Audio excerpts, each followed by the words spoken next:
honorable members, let us pray.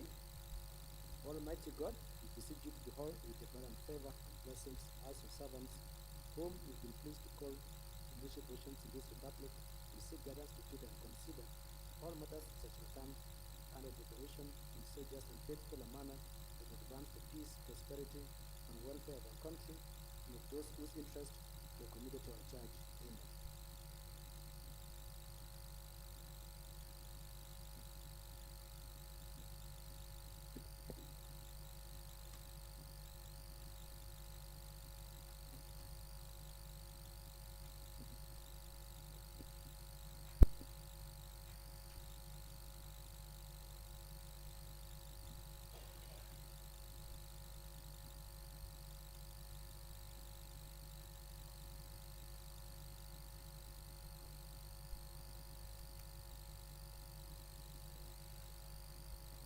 So welcome, honorable members, for today's afternoon session.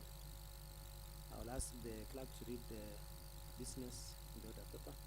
Order number 1, administration of work. Next order. Order number 2, communication from the chair. Next order. Order number 3, messages. Next order. Order number 4, petitions. Next order. Order number 5, papers. Next order. Order number 6, notices of motion. Chair Lance, you can move your notice of motion.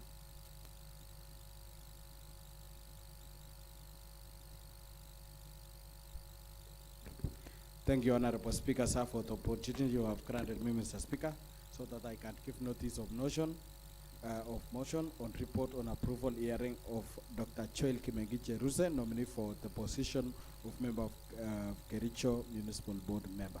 Thank you. Thank you. Next order.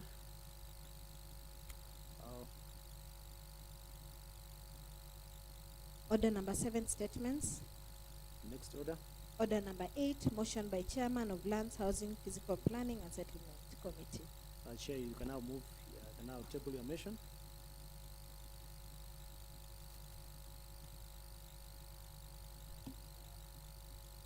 Thank you, Honorable Speaker, sir.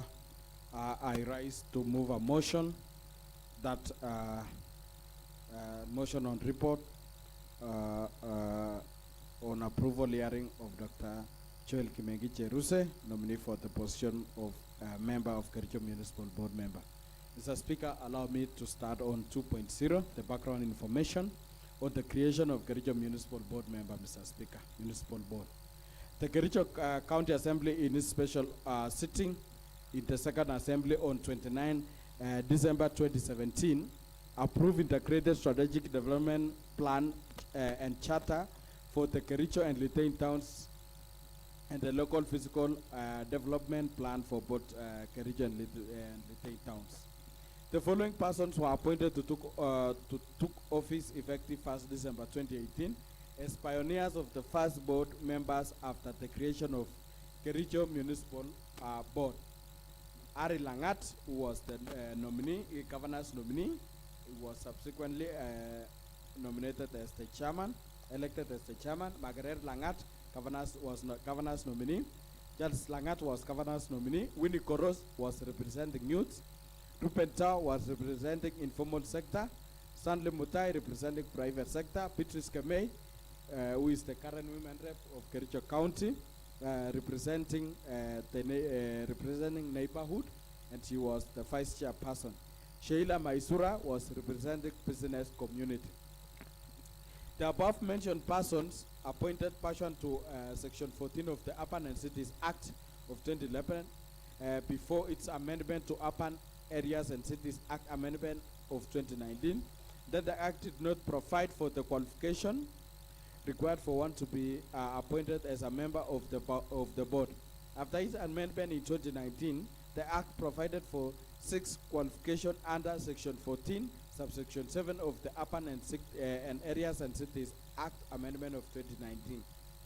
After the amendment had been made, some of the members ceased to hold office as a result of the failure to meet the required qualification.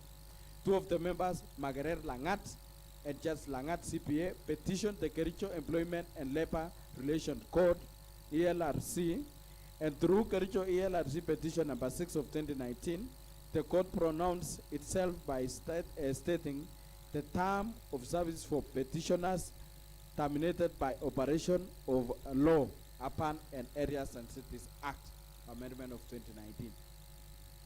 A new board was formed as per the Act, which therefore comprised the following persons, Mr. Speaker. That was the first board was before the amendment of the Act, and it wasn't giving out the qualification. So there are no qualification for one to be appointed as a member of municipal board. But now after the petition, two petitioners, which was then Margaret Langat and CPL Just Langat of Kericho, petition and wanted Attorney General advisory on the qualification. That now brought up the amendment now of the Urban Cities Act of 2011 to be amended on 2019. On 2019, now the Act stipulated and amended Section 14, subsection 7, and included now the qualification for one to be nominated, Mr. Speaker. And now when the Act was nominated, now the following members were appointed. Vincent P., which was governor's nominee, as the chairman, and was subsequently elected as the chairman. Joel Soy, governor, was governor's nominee. Beatrice Tanui, governor's nominee, and it's not Beatrice Tanui, subsequently elected as the vice chair. Peter Korir, representing provincial bodies. Stanley Mutai, representing private sector. Gideon Kirui, representing informal sector. Ayub Ramtola, representing neighborhood. Betsy Chebet, Chief Officer Land, Housing and Physical Planning. And Brian C. Langat, County Executive Committee member, representing Housing and Physical Planning. Remember, Mr. Speaker, in the new act, the initial act was not, the CC and CO was not included, but in the new act include the CO, the CC, and the municipal manager as the ex officio. Not in 2023, Stanley Mutai, deceased, passed on, and he was replaced by one Ms. Mercy Chepkorir Mutai, who was feted and took out of office on 24th April 2024, which was recently, Mr. Speaker. 2.1, justification for appointment of Dr. Joel Jerusalem, Mr. Speaker. Mr. Speaker, you know the membership of the municipal board is 9 members. So you may wonder why we have 9 members in the second board, and now we are appointing another one, Mr. Speaker. So the justification is that Mr. B, who was a member of Kericho Municipal Board from March 2023, resigned from the office in November 2023. Mr. P had been appointed under Section 14, subsection 2B of the Urban Areas and Cities Act Amendment of 2019. This is the position which was reserved for governor's nominee. This therefore created a vacancy in the board, necessitating the replacement of the same. As a result, His Excellency the Governor nominated Dr. Joel Kimengiche Ruse as a replacement of Mr. Vincent B. Approval hearing. The approval hearing was guided by the following laws: the Constitution of Kenya 2010,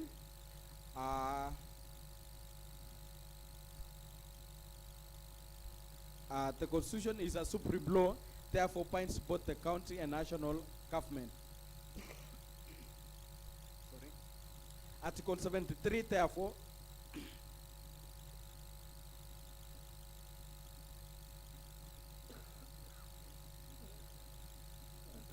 give the chair water or something. Therefore provide the responsibility of leadership as well as guiding principle of leadership and integrity. I'll allow you to take a break, and he's giving water. Yes, thank you.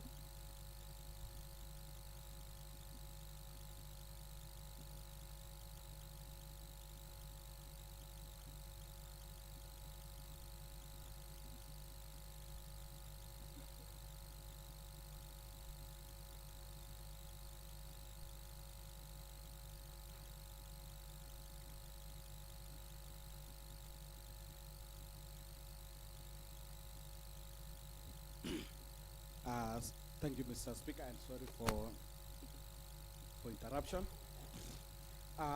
The Constitution is the supreme law and therefore binds both the county and national government. Article 73 therefore provides for the responsibilities of leadership as well as the guiding principle of leadership and integrity. The committee was therefore guided by the article in determining if nominee is suitable for appointment by meeting the required standards set out. In the same constitution, Mr. Speaker, Article 184, subsection 1, set out that the national legislation in governance and management of urban areas and cities shall establish particular criteria for classifying areas, principle of governance, management of urban areas and cities, and also providing for participatory by the resident in the governance of urban and cities. Mr. Speaker, you know the Constitution is a supreme law, but to actualize what the Constitution provides, Mr. Speaker, there must be legislation, and that is why we have cities and areas, urban areas and cities act, which now assists us to implement the said article. Number 2, Mr. Speaker, is the Urban Areas and Cities Amendment Act of 2019. Section 14, subsection 7 provide the mandatory qualification that one needs to meet for appointment as a member of the board. That if a person hold at least a diploma from a institution recognized in Kenya, has distinguished career in a medium level management position in either the private or private sector, hold at least 5 years post-qualification professional experience, satisfy the requirement of Chapter 6 of the Constitution of Kenya, is ordinarily, Mr. Speaker, this is very important, is ordinarily a resident or has a permanent dwelling in the municipality and carries on business in the municipality or has lived in the municipality for at least 5 years, Mr. Speaker. Mr. Speaker, for one to be appointed, there is no exception. One has to meet the following set criteria. If the nominee does not meet the above requirement, the person will not be suitable for appointment.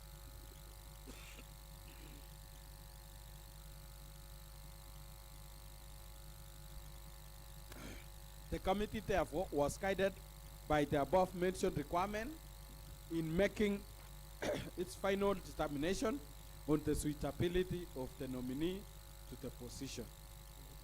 The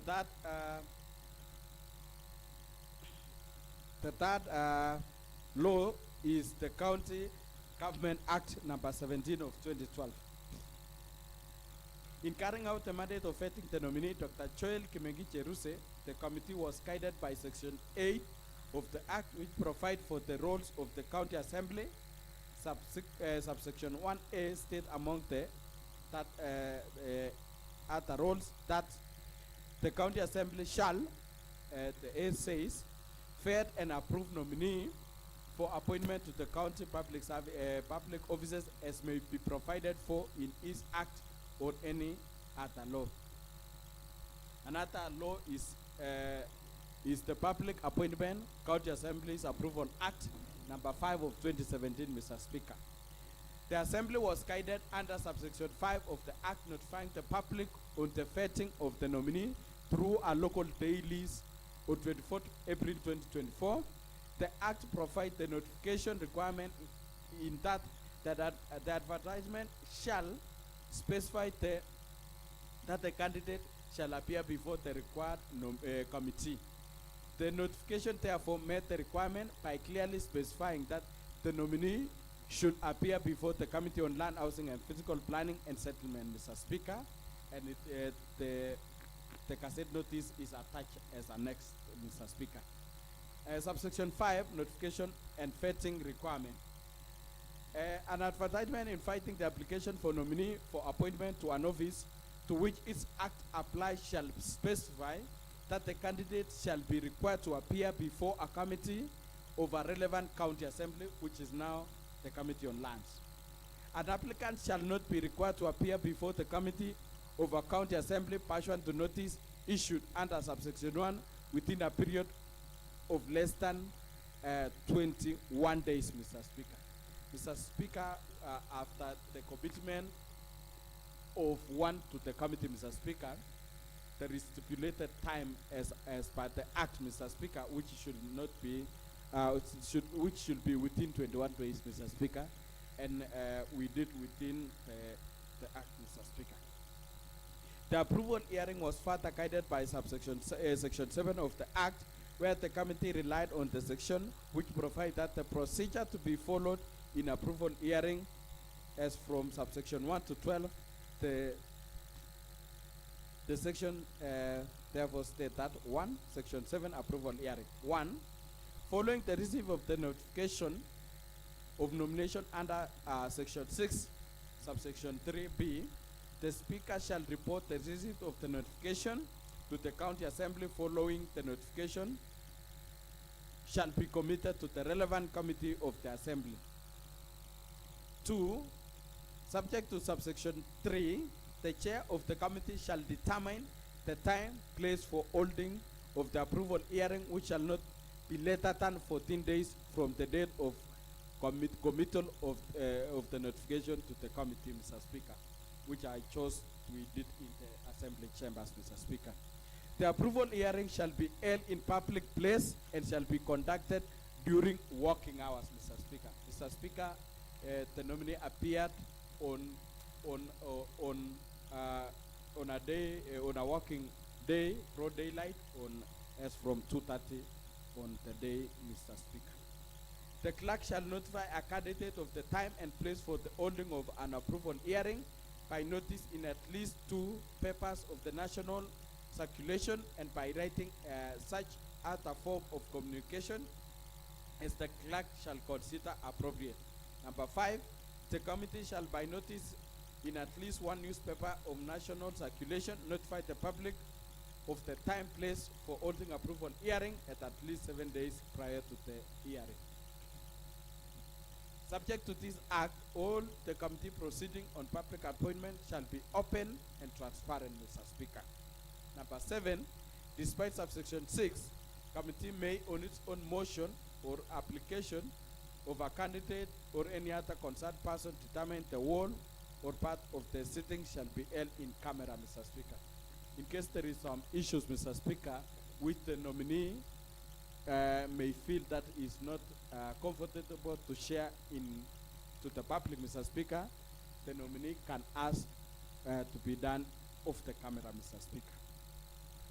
An approval hearing shall focus on a candidate's academic, residential, professional training experience, personal integrity, and background.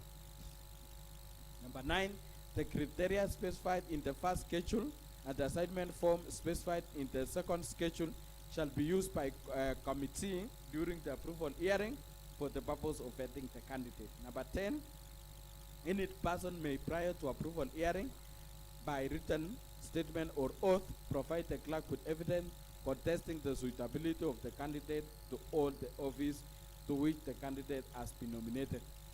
Number 11, a candidate shall have a right to be heard on any statement or evidence submitted to the clerk contesting the suitability of a candidate to hold the office to which the candidate has been nominated. Number 12, a candidate may at any time by notice in writing address to the clerk withdraw the approval process.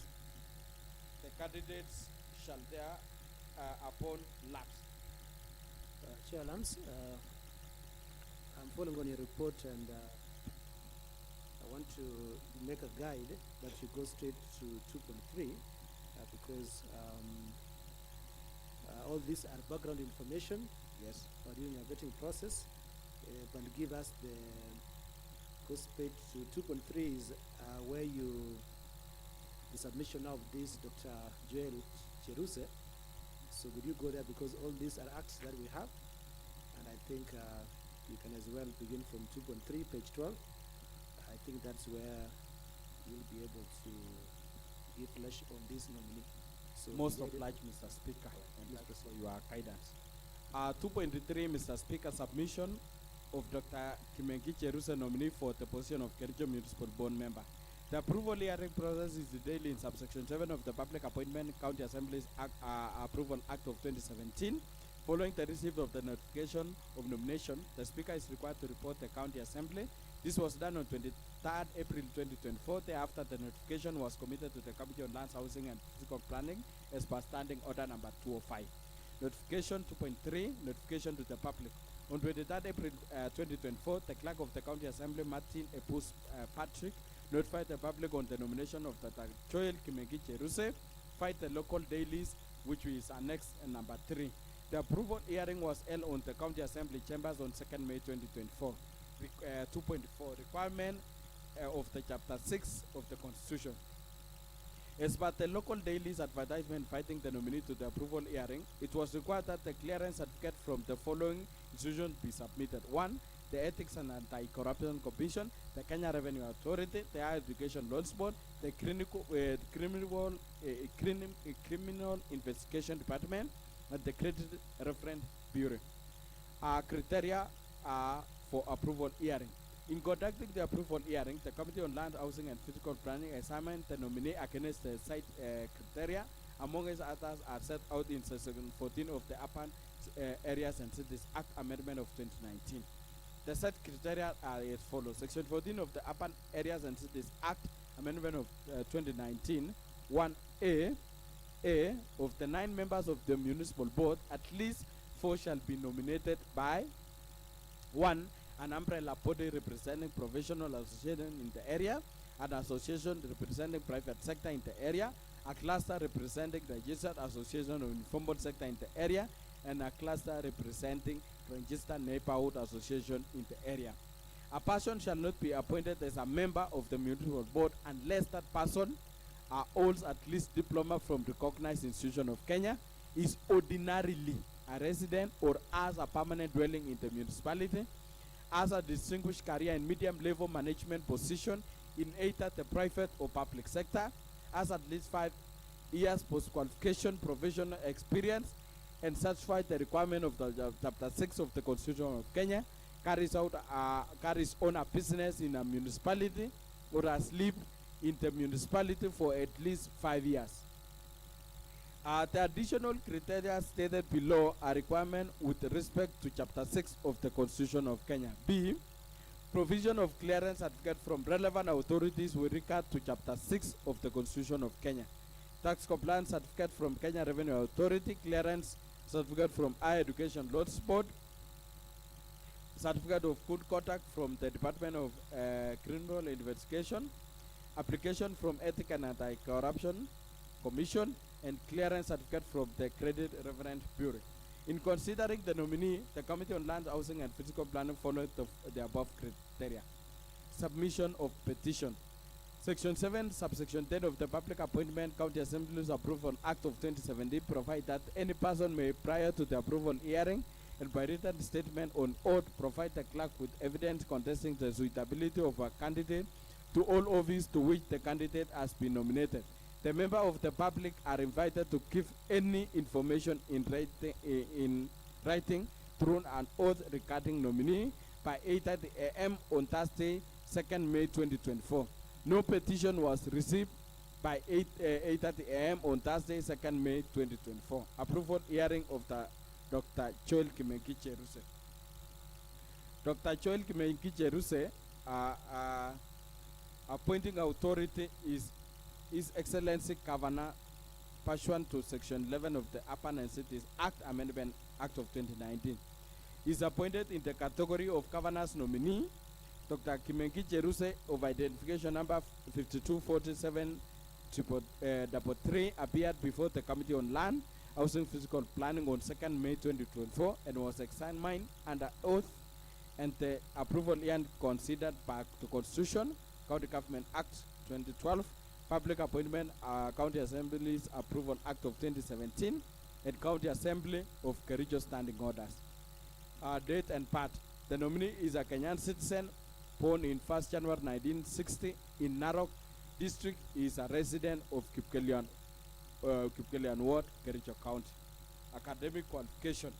The nominee holds a Doctor of Philosophy and Education Management from University of Kavianga, Master of Education Administration from Kavianga University, and a Bachelor's of Education Primary Option from Egerton University. Integrity.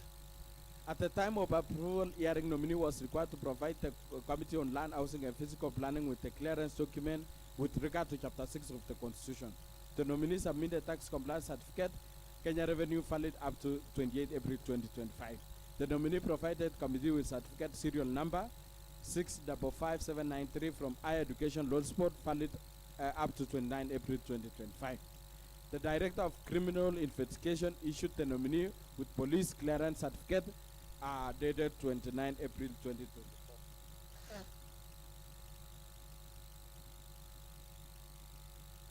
The nominee attached Leadership and Integrity Self-Declaration Form for Ethics and Anti-Corruption Commission acknowledgement, which was dated 29 April 2024. The nominee provided clearance certificate for the TransUnion serial number, which was dated 29 April 2024. Mr. Speaker, all these annexures are annexed as 4, Annexure 4, Mr. Speaker. The committee observation on suitability of Dr. Kimengich Cheruse for appointment as a member of Kericho Municipal Board. The committee, having considered the criteria provided by Urban and Areas and City Amendment Act of 2019, his curriculum vitae, and having had his oral submission during the approval hearing interview, the following observation on the suitability of the appointment as a member of Kericho Municipal Board. That the nominee is a Kenyan citizen, Mr. Speaker, because he's provided an ID, which is one of the registration document. The nominee is, Mr. Speaker, we polled it ordinarily a resident or as a permanent dwelling in the municipality. The nominee is a part-time lecturer in Kabianga University, Kericho Town campus, and has lived within the municipality for over 5 years. To be specific, Mr. Speaker, he has lived for over 12 years. Mr. Speaker, the word ordinarily resident, we use it because, Mr. Speaker, the nominee is ordinarily a resident. He resides in Kapkugeri 1, Mr. Speaker, near Sapted, Mr. Speaker, and he is a member, is a organizing general of SDA South Rift, Mr. Speaker, and he has a resident there, Mr. Speaker. Mr. Speaker, the nominee has a Doctor of Philosophy in Education Management from University of Kabianga, Masters of Education Administration from Kabianga University, and a Bachelor of Education Primary Option from Egerton University, Mr. Speaker. The nominee shall provide all clearance certificates as required in Chapter 6 of the Constitution of Kenya 2010 about leadership and integrity from relevant authorities during the time of approval hearing. General understanding on the mandate of municipal board.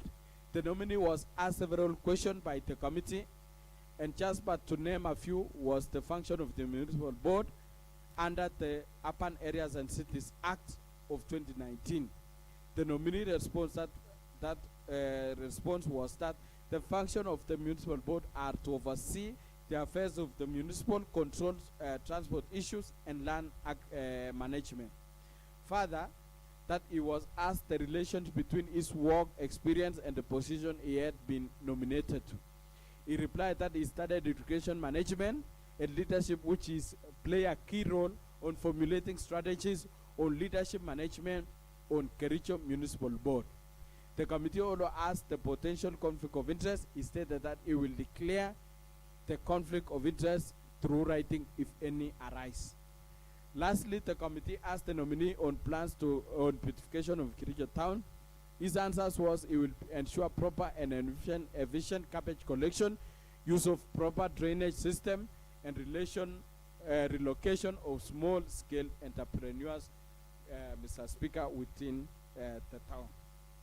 Committee recommendation.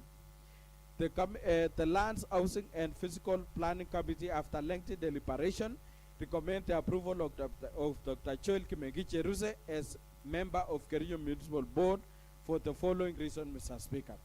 He has vast experience having worked in public sector for over 20 years of experience, Mr. Speaker. Secondly, Mr. Speaker, he did well during the vetting by attaining an average score as required further portray leadership and management. To be specific, Mr. Speaker, his average mark was 72, Mr. Speaker. That the nominee submitted clearance certificate to the committee as required by Chapter 6 of the Constitution of Kenya. Number 4, that the nominee met all the requirements to be appointed as a member of the board as set out under subsection 14, section 14, subsection 7 of the Urban Areas and Cities Act of 2019. That there was no petition received from the members of the public. That demonstrates the confidence of the nominee, Mr. Speaker. Acknowledgement, Mr. Speaker. Allow me to take this opportunity to thank all the members of the Committee on Lands, Housing and Physical Planning and Settlement for their invaluable input and contribution during the deliberation and approval hearing exercise. Mr. Speaker, the committee also wish to take this opportunity to thank the Office of the Speaker, Office of the Clerk, of the County Assembly of Kericho, and the relevant departments, Mr. Speaker, for their logistical support accorded to it during the approval hearing process, Mr. Speaker. On behalf of the Committee on Lands, Housing and Physical Planning, Settlement, pursuant to Public Appointment Act Approval Act of number 5 of 2017, and provision of Standing Orders number 25, it is now my pleasant duty to present to this House the committee's report on the approval hearing of Dr. Joel Kimengiche Ruse for appointment to the position of the Kericho Municipal Board members. Were signed and assigned by myself, Mr. Speaker, as the Chair, Lands, Housing and Physical Settlement, and on behalf of the Committee on Lands. Mr. Speaker, before I call my able Vice Chair to second, Mr. Speaker, allow me, Mr. Speaker, to inform this honorable committee, Mr. Speaker, that for the municipal board to operate optimally, Mr. Speaker, it must be fully constituted, Mr. Speaker. And as it is now, Mr. Speaker, the committee is not fully constituted because one Honorable Vincent B., Mr. Speaker, who was the chairman, Mr. Speaker, resigned, Mr. Speaker. Now the committee is not, the board is not fully constituted. So with the approval of one Dr. Joel Kimengiche Ruse, Mr. Speaker, it will see the board being fully constituted, Mr. Speaker. And I reiterate earlier, Mr. Speaker, that Kericho Municipal Board is a very critical unit of this county, Mr. Speaker, because the first municipal board member, municipal board, Mr. Speaker, was fully constituted, and it saw it that saw them to qualify for KUSUP 1 program, Mr. Speaker, which we saw most of the development which was undertaken under the municipal board, Mr. Speaker. I will not enumerate the projects which were undertaken under KUSUP 1 under the first municipal board, Mr. Speaker, but we have the major and the mega market, Mr. Speaker, which has improved the facelift of this county, Mr. Speaker. Secondly, Mr. Speaker, the beautification of the one recreational garden, which is Moi Garden and Uru Garden in town, Mr. Speaker. The money was from KUSUP 1 and it was implemented through the Kericho Municipal Board, Mr. Speaker.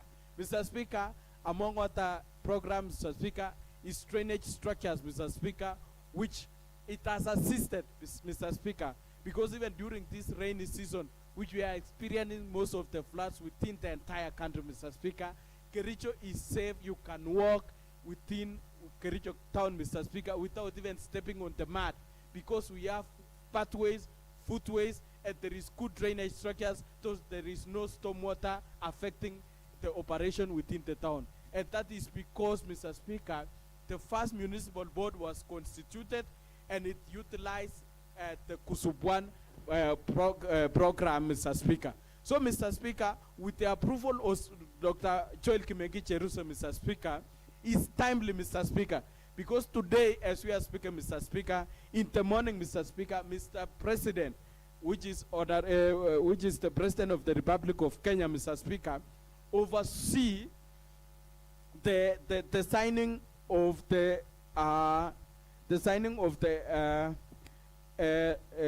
oversaw the launch of the Kenyan Upon Support Program 2, and witnessed the signing of the Intergovernmental Participation Agreement at the State House, Mr. Speaker. And Mr. Speaker, this saw the over 350 million US dollars, Mr. Speaker, with the exchange rate of 105 shilling today, Mr. Speaker.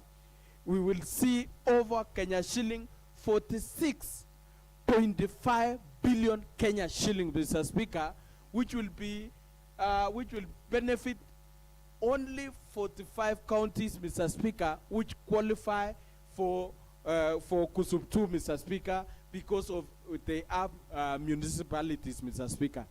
We are lucky, Mr. Speaker, because as a county, Mr. Speaker, we have 2 municipalities, the Kericho Municipal Board municipality and the Lydane municipality, Mr. Speaker. And we are lucky, Mr. Speaker, because both the municipalities will now be compliant because it will be fully constituted, Mr. Speaker. And as the overseers of the municipality, Mr. Speaker, as Committee on Lands, we want to assure the committee and to assure the resident of Kericho County, Mr. Speaker, that we are ready to support the municipality and to receive the KUSUP 2, Mr. Speaker, and to ensure that prudent use of those money will be utilized, Mr. Speaker, so that the value for money will be realized in Kericho, Mr. Speaker.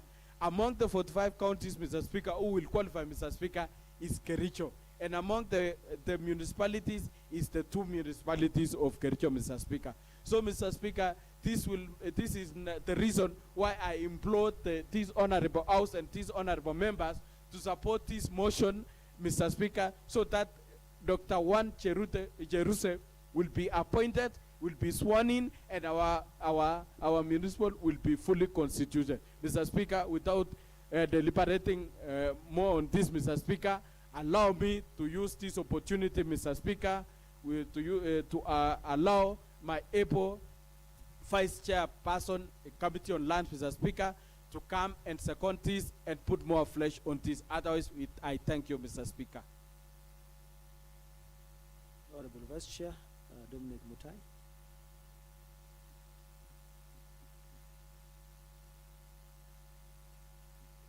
Thank you, Mr. Speaker, sir. I rise to second and support the approval by this great house of Dr. Joel Kimengi Cheruse.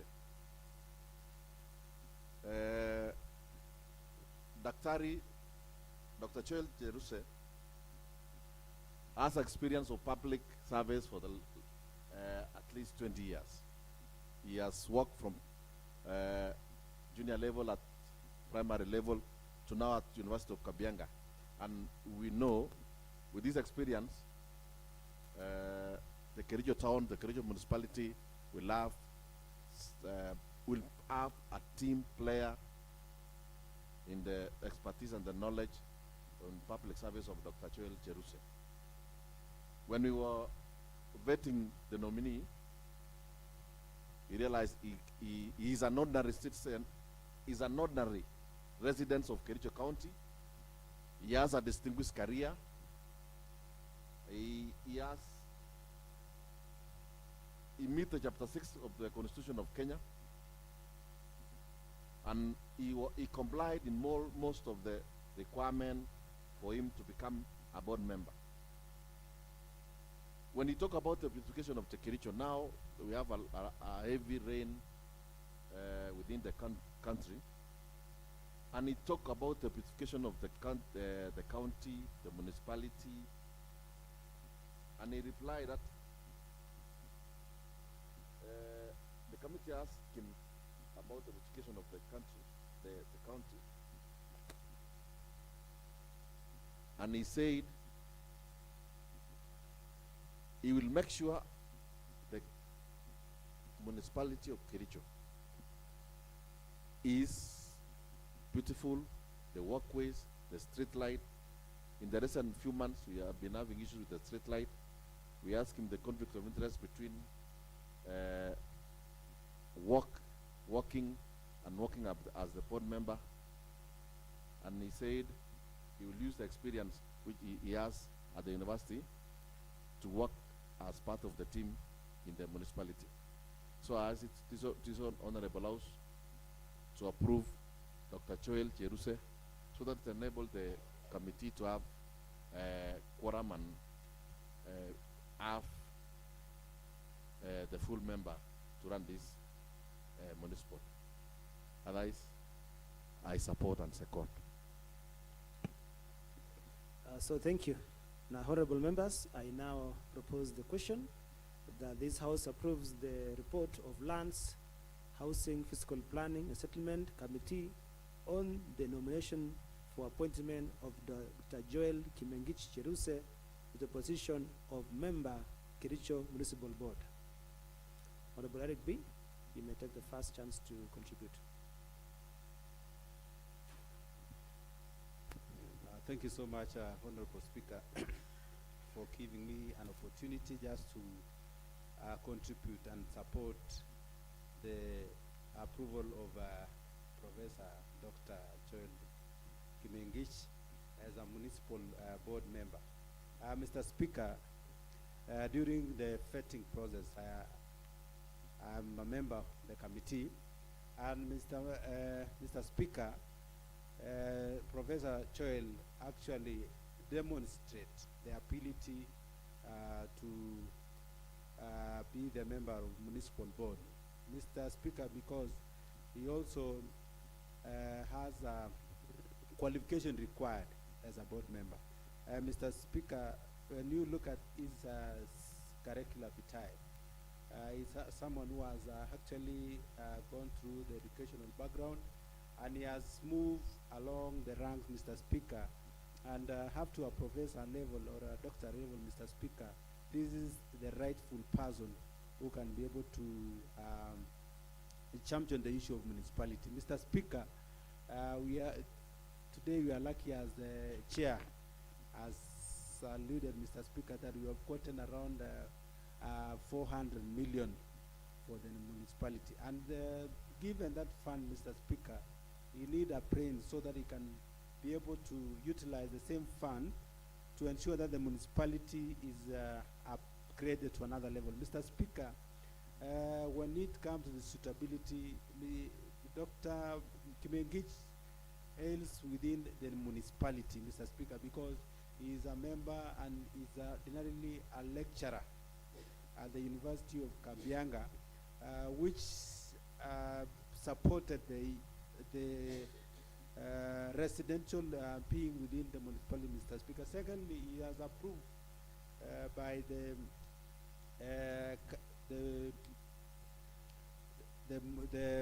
he actually been cleared by the CRB. Of course, Mr. Speaker, those are the qualifications for a member to be approved. He has been cleared by the CRB. Also, Mr.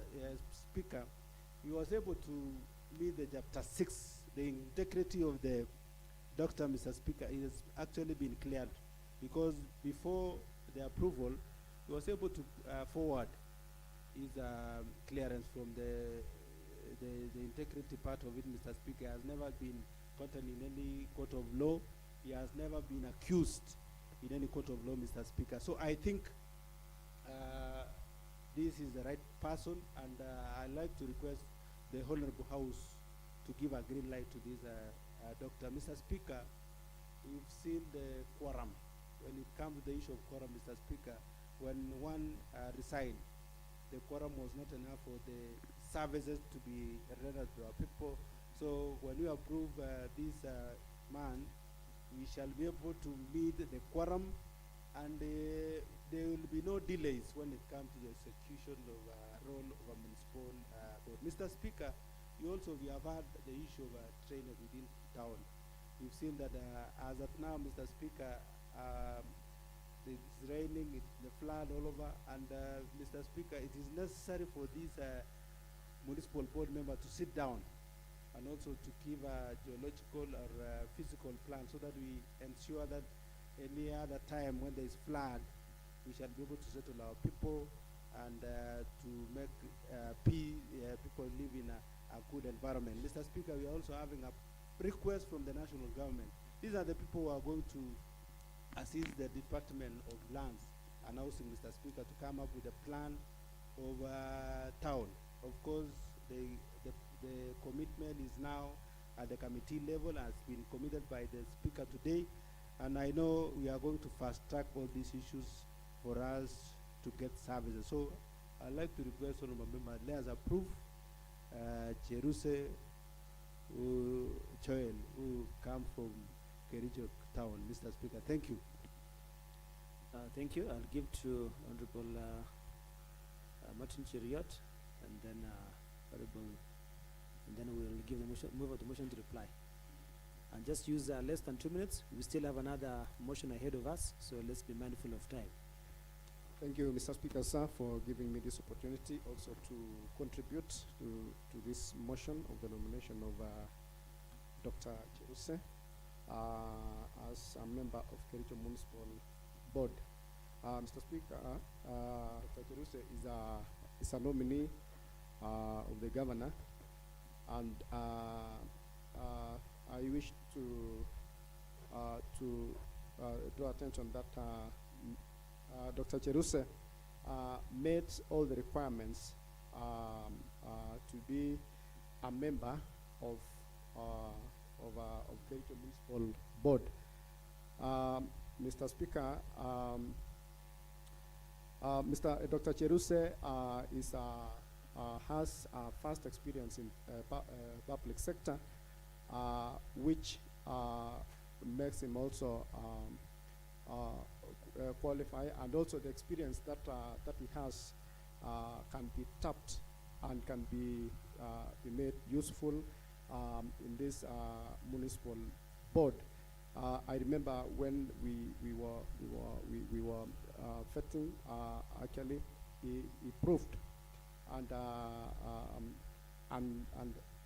really showed that he is a team player, and with the experience that he has, he was actually very optimistic that the area around within our municipality, in terms of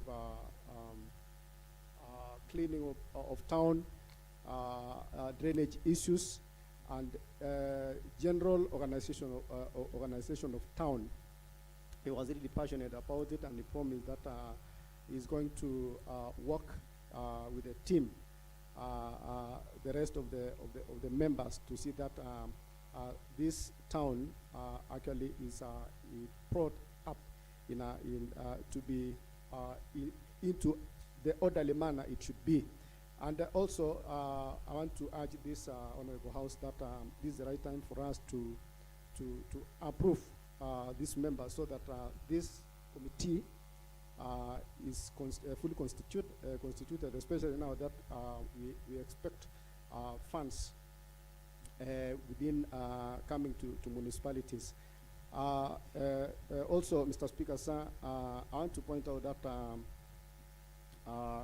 Mr. Dr. Cheruse comes, among other requirements, is about his place of residence, and I want to be very particular that he comes from within Kapugerwet ward, and he lives there ordinarily. I remember we had a discussion about this ordinarily resident, but having established, Mr. Speaker, that Dr. Cheruse has been living where his current place in Kapugerwet for the last 12 years, then we saw it fit that he qualifies, among other requirements, to be in this board. So I stand and support and urge this honorable House to approve Dr. Cheruse as one of the municipal members so that we move forward with the functions of our Kericho municipality. Thank you so much, Mr. Speaker, sir. Thank you. Honorable Hillary, Honorable Weldon Dogon, sorry. Then I'll give to move of the motion to reply. Thank you, Mr. Speaker. Mr. Speaker, I rise to support the motion, the report before us, that is the approval hearing of Dr. Joel Kimengich. Mr. Speaker, why I rose is this particular nominee was picked to replace somebody who resigned. And Mr. Speaker, I'm happy the chairman, while he was reading out the report, confirmed to the House that even as per today, the development partners are going to get a number of our counties money meant to develop the municipalities. This member, Mr. Speaker, from what has been read out to us, is very qualified. How I wish the same committee on lands will now work on a very good formula to ensure these municipalities are independent. You know, earlier today, we had a report, and because of an inquiry that we did as a committee, we realized even as Kericho municipality, which was the first one to be established, pursuant to the County Governments Act, to date is not autonomous. It doesn't have the staff it is supposed to have. Litein one has an acting municipal manager. Mr. Speaker, if the government of Kenya is going to benefit from this, the KUSUP 2 program, and Kericho is going to get a total of 535 million combined, meaning Kericho and Litein is likely to get 260 million each. If that is how they are going to share, then it means, Mr. Speaker, the Committee on Lands ought to put in place a framework to ensure these boards are going to operate independently. In fact, Mr. Speaker, the municipal board of Kericho is supposed to be a revenue stream, but it is not at the moment. It is supposed to be getting discounted the much needed revenues. But their operations are still run by the mother department of lands, which is against the law. I wish, even as I support this nominee for appointment, I want to put to task the Committee on Lands to work on a formula to ensure these boards are run independently. They have the team that they are supposed to have for them to be able to roll out the projects within their mandate. With this, Mr. Speaker, I support this nominee. Thank you. Honorable Anthony Ruto, 2 minutes. Then I'll give to the chair to reply.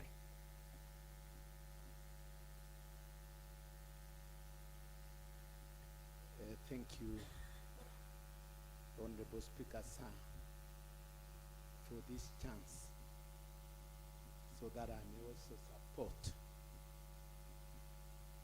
the approval of Dr. Joel Cheruse as one of the board members of Kericho municipality. First, Honorable Speaker, sir, allow me to applaud Chair Lance and his entire team for a job well done. Congratulations, my brother. Number 2, I want to concur with my brothers who have just contributed on this particular motion. I agree with them by saying that Dr. Kimengich Cheruse is the right person to be nominated as a member of Kericho County of Kericho municipality. I have perused his curriculum vitae. And when the chair was enumerating requirements that are needed for one to serve as a board member, one key requirement is that one should have a distinguished career in medium level management. When you look at the curriculum vitae of Dr. Kimengi Cheruse, he has PhD in philosophy of education, masters in educational management. He also did diploma in education in Kenya. Dr. Cheruse rose from a classroom teacher up to the levels that we have mentioned. He was a head teacher of several schools, meaning that, Honorable Speaker, Cheruse has all what it takes to be part of a team that we count on to change the face of Kericho town. Honorable Speaker, sir, when we were looking at the report of ADO committee in Kasim Mtahan, there were several things that were able to identify under recommendations. One of the key recommendations was that these two municipalities, Litein and Kericho, should be made autonomous, so that at the end of the day, they can be able to carry out their mandates fully. Honorable Speaker, sir. Please conclude. I'm concluding, sir. Honorable Speaker, sir. I know Kericho municipality before the inception of devolved units. Road infrastructure was excellent. Garbage collection was excellent. Everything, even revenue collection, was excellent. I'm longing for that Kericho, which we used to have before the inception of devolved units. This Cheruse and his entire team, we are expecting them to bring back the Kericho we used to have before the inception of devolved units. Thank you, Honorable Speaker. Thank you so much, Honorable Anthony Ruta. Now I'll give the Chair Lance to reply to the motion. Welcome.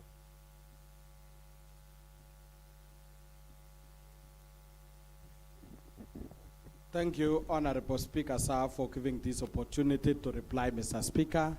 And in replying, Mr. Speaker, I want to use this opportunity to thank honorable members for the support and for the patience. They have been patient, Mr. Speaker, considering that we had a lengthy morning session and they have been patient. They haven't went to lunch, Mr. Speaker.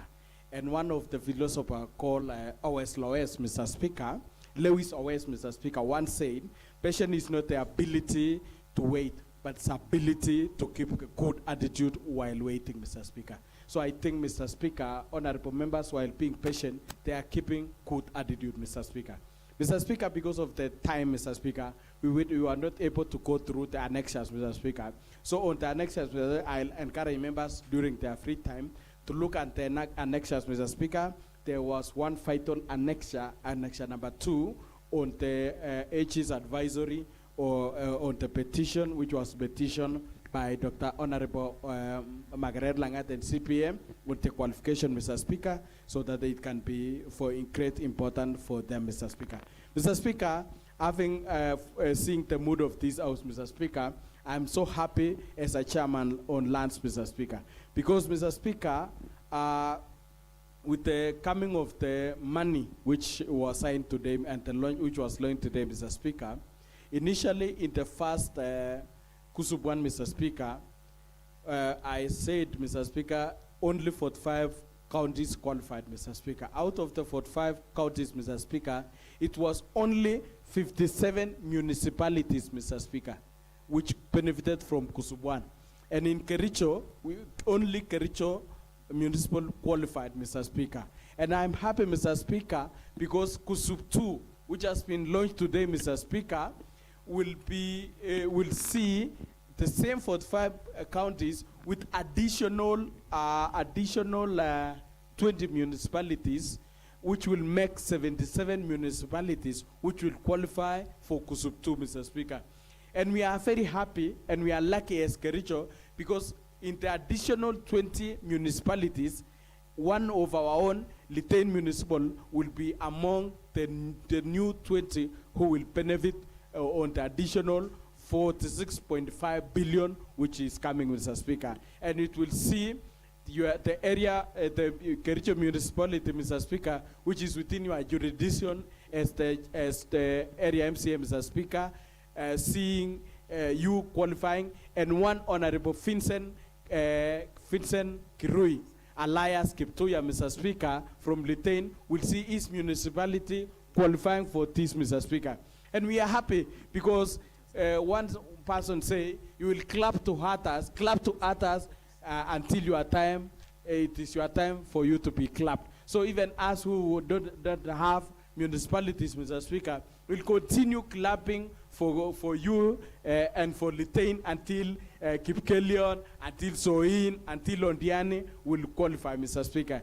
And I think going forward, Mr. Speaker, even when we will be appropriating money, it will assist us because you will have at least, you will shed some bit of your development because you are qualifying with billions, Mr. Speaker, so others will benefit, Mr. Speaker. Others, I want to thank you and to thank the honorable members for the support and for supporting this motion. Otherwise, we thank you and may Kericho prosper. Thank you. So, honorable members, I now rise to put the question that this House approves the report of Lands, Housing, Fiscal Planning and Settlement Committee on nomination for appointment of Dr. Joel Kimengich Cheruse to the position of member, Kericho Municipal Board. Will as many of similar opinion say aye? Aye. And will as many of contrary opinion say nay? The ayes have it. Clerk, next order. Order number 8, motion by Vice Chairperson of Powers and Privileges Committee.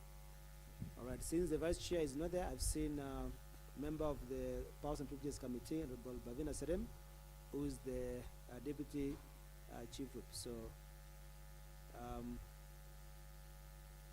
is she there? All right, you can proceed. And this is a resumption of business which was interrupted on 30th April 2024. So we are continuing on that particular report. So welcome, Honorable Bavina. Thank you so much, Honorable Speaker. I'll go straight to the mandate of the committee. The Committee of Powers and Privileges draws its mandate from the Constitution of the Republic of the Public Officers Ethics Act 2003, the Leadership and Integrity Act 2012, the County Assembly Powers and Privileges Act 2017, and the County Assembly Standing Orders, which assigns to the committee various functions, which include the following: inquiring into the conduct of a member of whose conduct is alleged to constitute breach of privilege.